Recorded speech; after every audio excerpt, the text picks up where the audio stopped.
The words you've sung in church were written in the shadow of a spear. They came from the lips of a man who watched his wife and children die. Yet in his final breath, he declared them anyway. I have decided to follow Jesus.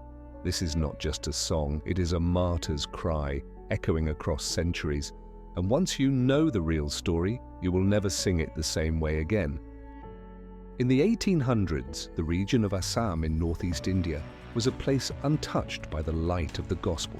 The people there were known for their fierce independence, deep-rooted traditions, and hostility toward outsiders. Missionaries who dared to enter were met with cold stares, suspicion, and often violence. The culture was steeped in animism and ancient rituals, and converting to Christianity was seen as treachery against one's tribe. Into this hostile land came a group of Welsh missionaries determined to bring the message of Christ. They knew the risks. Many had heard of missionaries being driven out, beaten, and even killed. Yet they came anyway, believing that even in the darkest places the light of Christ could shine. Among the tribal villages there lived a man named Noxang. He was a father, a husband, and a respected member of his community. When the missionaries arrived, most ignored them, but Noxang listened. Something about their words and the way they spoke of Jesus stirred his heart. Over time, he and his family decided to follow Christ. This was no small decision. It meant rejecting the old gods, abandoning sacred traditions, and risking the anger of the village elders. But the change in Noxang's heart was undeniable. His home became a place of prayer, and his joy was evident to all who saw him. Unfortunately, his new faith would soon cost him everything.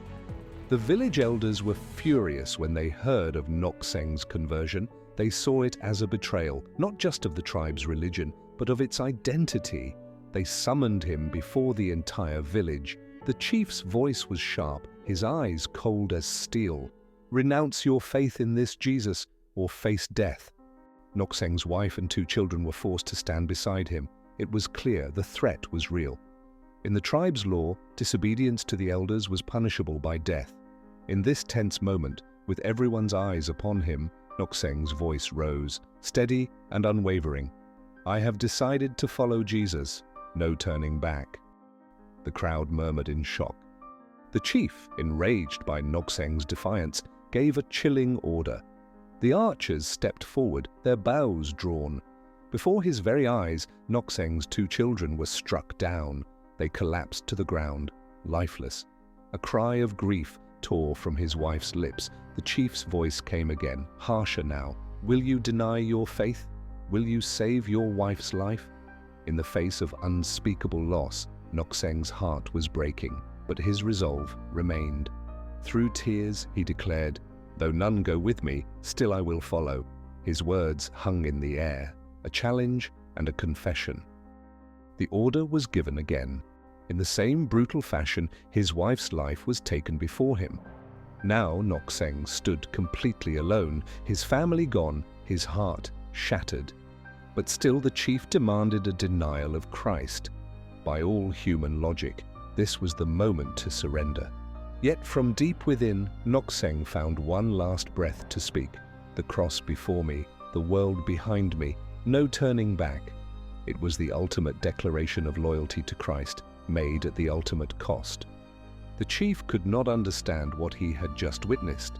This man had lost everything, yet he refused to renounce Jesus. Something in the chief's heart began to stir. The courage and faith of Noxang were unlike anything he had ever seen. The man should have been crushed, yet he stood firm.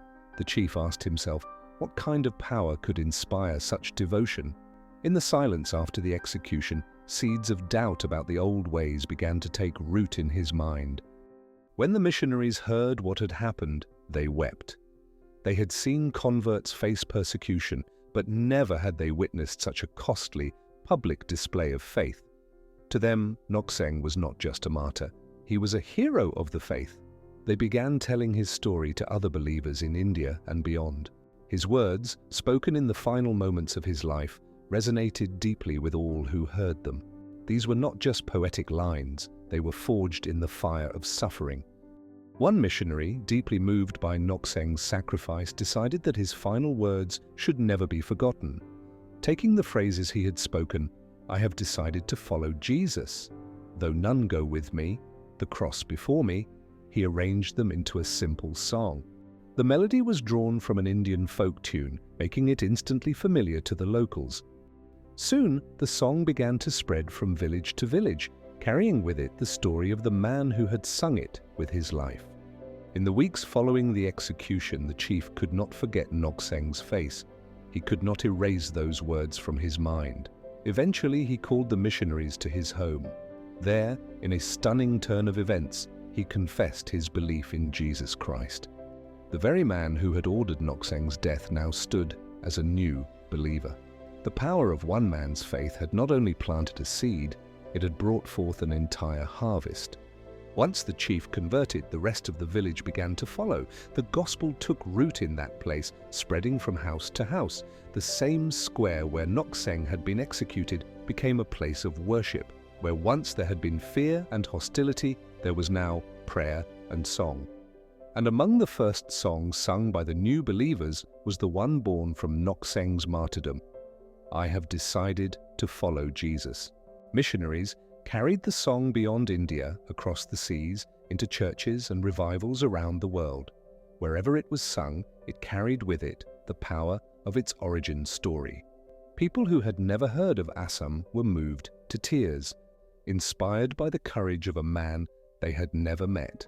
Over time, the song became a staple in Christian worship, its meaning deepened by the blood it cost to create it. Today, in many churches, "I have decided to follow Jesus" is sung casually, without thought to its history. Yet its true power lies in its call to radical, unwavering devotion. Noxang's story asks us, would we stand as he did? Would we keep our faith when the cost is everything we love?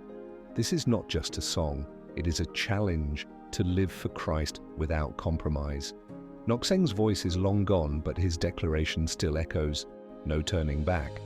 His story reminds us that faith is not proven when life is easy, it is proven when life is ripped away.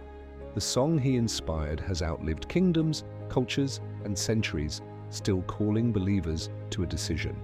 The question remains for each of us, have you decided to follow Jesus? And if so, will you ever turn back? I have decided to follow Jesus.